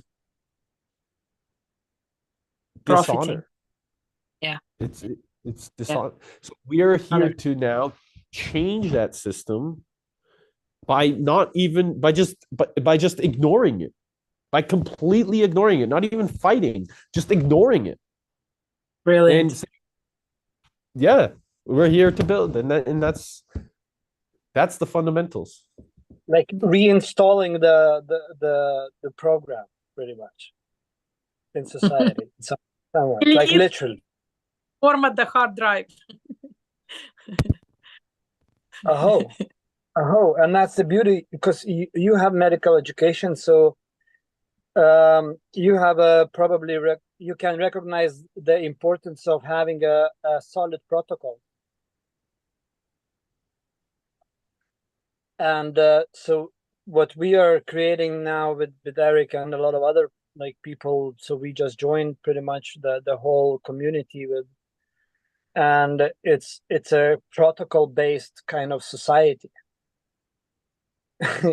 where we have very clear set of rules for the game, and it's a lot of around values, what Eric was sharing: integrity, collaboration, and focusing on adding value for each other in the community. It's a very interesting idea, because we all flying like a one bird flock and moving together through navigating through the system, and as Eric said, ignoring or refusing to play the game. We don't know the rules. It's just the rules keeps on changing. How fun is to play the game? Like, try to play the game with somebody and continuously change the rules. It's just like becomes not a game anymore. So yeah, moving forward, for sure. Yeah. Napoleon Hill, in his book Law of Success, he talks about the divine economy, right? And Tony says, give more than you ever expect to receive. And so this is the nature of the divine economy. And so again, now using Bitcoin development and Bitcoin infrastructure and the Bitcoin ecosystem is really what can transform an economic disparity and create real integrity at a foundation, so that in 1,000 years, our future ancestors realize that, fuck, man, these ancestors, they took responsibility for us. They stepped up, but if more people realize that they live in this reality less for themselves and more for the next generation, then they would really follow their heart's decisions. They would follow their passions. They would follow their purpose, versus the old construct of, just making money. And like you said, the art of fulfillment, the science of, of achievement needs to come together, or else it's ultimate failure. And people don't know that they have that decision. They're just unaware that that they can change their decisions, and that those decisions will determine their destiny. And this is why we're manifesting our destinies, all of us, each of us, in our own reality with each other. Yeah, it's like, because the matrix is so well built. It just is so trappy, right? It's I think they studied us for a long time, whoever the builders are, they've known how to trap us into that. And it's I love that you guys are building a community, and the fact that, like, yeah, I mean, it truly is. It's like, was it I think Wayne Dyer was listening one day, and he's talking about how Mother Teresa, they came and they said, oh, can you come and do the protest against the war with us? And she said, I am not going to do a protest against the war, but I will do a march for peace. Because in a way that wisdom shows us, you don't put your energy into the things you don't want, because the more you think about it and you more oppose it and you more protest, the more you keep it growing. So you're feeding that more.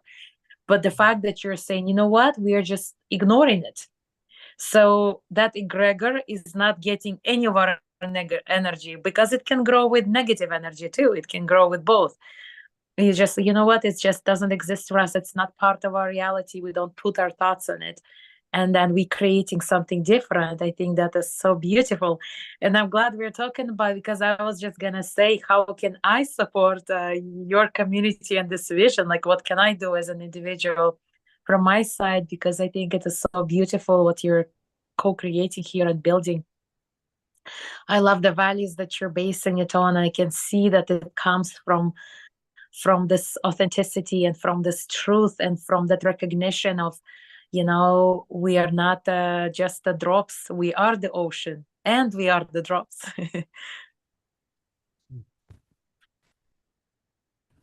Thank you. This means so much to me. Really, it does. And for me, I know that the most important way that we can continue to grow is for you to build out this healthcare framework of how we can navigate what you already love to do, so that you can shine, and we can then integrate the Bitcoin ecosystem, the new monetary system, into those communities, because then we can start to do an exchange.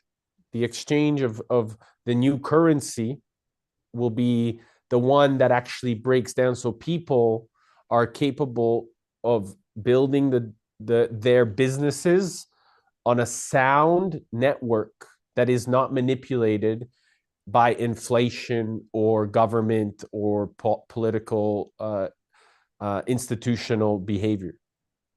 So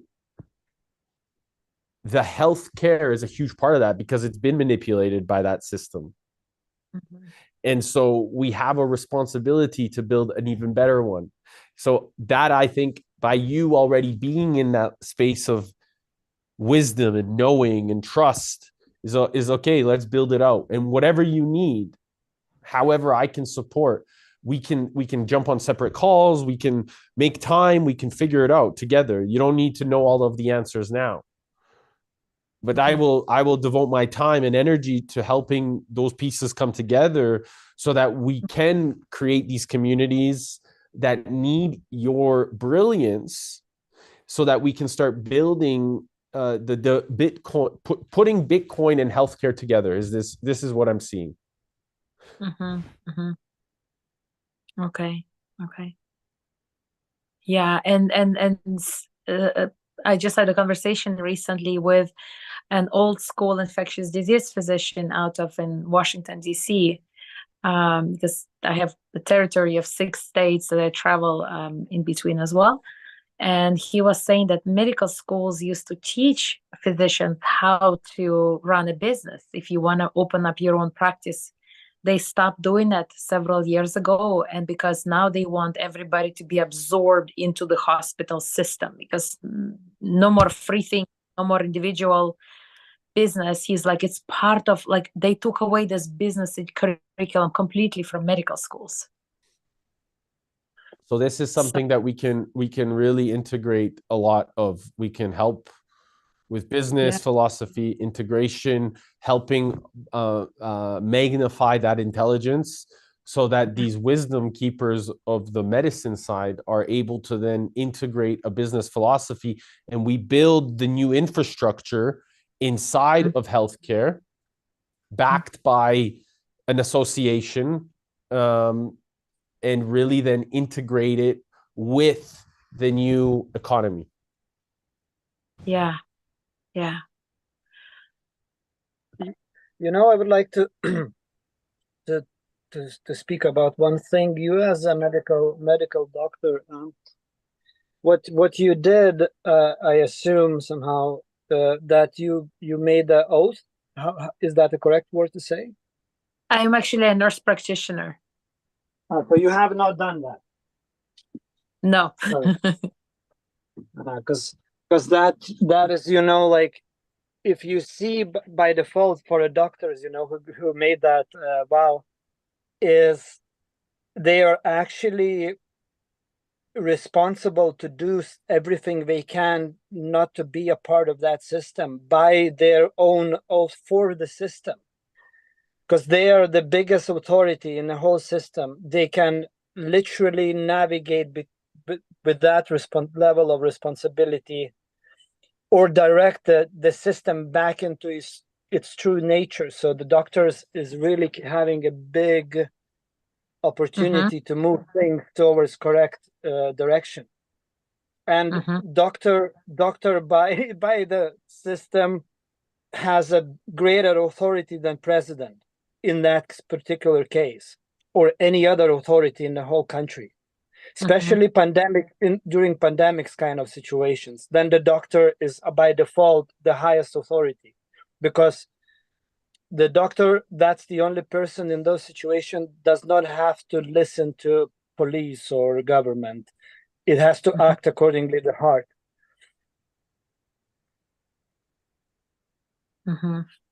That's what I want. Yeah, that's a great input. Yes, I think as in during the pandemic, I think what they are trying to do is enforce the role of the military, right? As them. Yeah. And doctors forgot about that. Like it's kind of, you know, one of those tricks that is being played and kind of ignored. But that's the core of it, that the doctors has a power to make a choice. Yeah, that's because it is meant to disempower. Yes. Yeah. That probably all healthcare practitioners. I don't know how familiar you are with the, but in US and Canada and in the UK, I believe are the 3 countries where there are nurse practitioners and also physician assistants. So that happened out of a need, because a lot of the physicians, or there's not so many spots. For example, in infectious disease, there were only 60% of matches this past year, because people don't go that much, you know, into medicine. Everybody, I think PAs and NPs are, you know, taking over the healthcare system in the US because it's education is different. And I feel like that's a lot more holistic than traditional medical schools as well. And here, you know, we can treat patients just like a physician would do. We do the same things. We have our own patients. We lead them. We take care of them just like physicians do. Yeah, so that's one aspect. The other aspect to looking at is I'm thinking about chiropractors, because they are another segment of healthcare practitioners that are inherently more from the get-go holistically oriented, and they are being taught the business aspects, and majority of them actually run businesses as well. So I'm thinking we could even integrate that, that I don't know if you guys ever thought about another aspect of medicine is doctors of chiropractic, and some of them, believe it or not, work in corporations. Some of them work at the VA, in the Veterans Administration as well. But the most of them own their own businesses. Actually, I'm seeing a chiropractor tomorrow. I can talk to him about that. You should let's have a conversation with them and see what that looks like, what they need, and then we can start to see how they can integrate and accept different ways of getting payment, and how we can continue to build that economic system, but also build a huge community around it. And also there's another plat, Nonna. I don't know if you know her, but she's also a plat who has a pretty good chiropractic community, which we can then help plug into. There's a lot we can do. There's tons that we can do. It's really about now just making sure that you're following your heart's intention, and then we can continuously navigate a new economic system within that ecosystem. Because I believe that, there's a lot of things that are going to be discovered as we continue to move forward and build, but it really is it comes down to community. So it's about first getting people to be curious enough about themselves so that they're willing to go deep enough to then find that, hey, this story that we've been told for such a long period of time is not who we are. We're so much bigger than that as a human nature. And once we tap into that, then they're going to be way more open to jumping into a new philosophy and business ecosystem, because they'll create the business nirvana alongside an economic system that is actually having their best interest versus the one that has been manipulating them for so long. Absolutely. As Wayne Dyer says, everything had to be imagined at some point. So, it's for us to challenge our minds to be able to imagine the future we actually want to live and to see it as a possibility. And then it's very easy to navigate after. The heart just like, here we go. That's where you have to be. And it's just guiding, accepting, learning to listen again, right? The deeper wisdom. And I love how it's part of your vision is for each person to discover what it is that they're here to do, right? What is the song that is in me? What is the gift that's in me to give? And I was just watching again the movie The Shift. Have you seen it with Wayne Dyer? I wanted to recommend it to you somehow, but you saw really? It now. Yeah, Eric. It's on my iPad. Yes. Then it's for Eric. Yeah, for Eric, right? So The Shift, it's called. It's he's gonna talk about. Before, maybe have you ever read the book by Leo Tolstoy, The Death of Ivan Ilyich? No. Yeah, so it's a story that he talks about a little bit in The Shift, but with the essence of this guy, laying on his deathbed, and he's looking at his wife is next to him, but he really resents his wife, and he resents his whole life, and he's lying on his deathbed, and as his wife is gently holding his arm and right next to him and catering to him, he looks into her eyes, and the last thing that he says, what if my whole life has been wrong? And then he dies. And the Wayne always talks about how do you, that's just one of the things I think that shaped him, and with the Wayne Dyer that we all know, is that the fact that he recognized so deeply you don't want to die with your song still in you. What's your story to tell? What's your journey? What's your path, right? Get out of your fear and get out of your own things holding you back, and then be the gift to others. So I think like Joe Dispenza is saying, be the mystic, be the alchemist, be the one, you know, like just go. Just go and do it. That would not be possible if you don't see others going through this, right? Yeah. So the fact that says, you know, how he's been on that journey, he went from that one completely different individual 6 years ago to the Eric that we now know, and so the fact that you've gone through, and it's like also Joe Dispenza talks about, right? If you know somebody healing themselves from stage 4 metastatic cancer or from some sort of a disease, then it becomes possible for you. And it's like the 4-minute mile, that like they all talk about the same thing. You see somebody do it, then you feel empowered that you can do it too. So that is why it's almost like it's beyond you, it's bigger than you to share that story. Now you've gone through this, like don't keep that story to yourself, speak about it so you can inspire others. Yep. 100%. This is Yeah. what we're here to do. I feel like I want to Amazing. jump off. I don't know if you want to continue. Yeah, so Thank you. I was thinking actually, maybe Alexandra, I can send you my or if you drop your phone number in here, I'll send you a message on WhatsApp, and maybe we can discover or discuss deeper what we want to do and how we can move forward, so that there's an implementation component of execution and action being created. Okay. Oh, Amazing. and it's +1.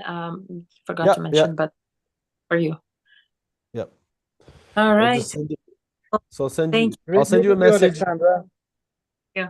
Thank you. Such a pleasure to meet you and to see you again, Eric. And how do you pronounce your name again? Sigitas. Sigita? Sigitas. Sigitas. Okay, Sigitas. What does it mean? Oh, the ray of victory. From Sanskrit? Is it Sanskrit? I'm not sure if it's from Sanskrit, but it's that's how they write about the name in online, and I check it, and yeah, it resonates in many ways. Stepping in, growing into something. Yes, okay. But why does it say Windy profile? That's probably my name on this app. Like I have a company called Windy. Okay. So that, yeah. Now I was gonna ask, are you not you haven't not embodying your name yet, because I didn't see it. I did. I used to be a kite surfer, windsurfer, and all kind of it. So I was windy. That's where it comes from. So that's a past you, you know. Yeah. The wild side of me, the broken pieces, and yeah. Now the healing. Now the healing part back. You know, like taking care of this machine. My temple is my home.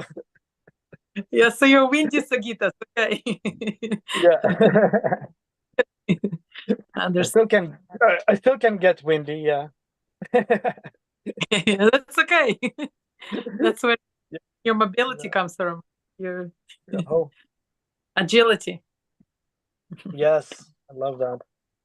All right. Well, much love, you, beautiful people. Thank you. I sent you a WhatsApp, Alexandra. Okay, I sent you a WhatsApp. Okay. Have a beautiful rest of your Monday. Big love. You too. Talk to you all later. Much love, Eric. Ciao.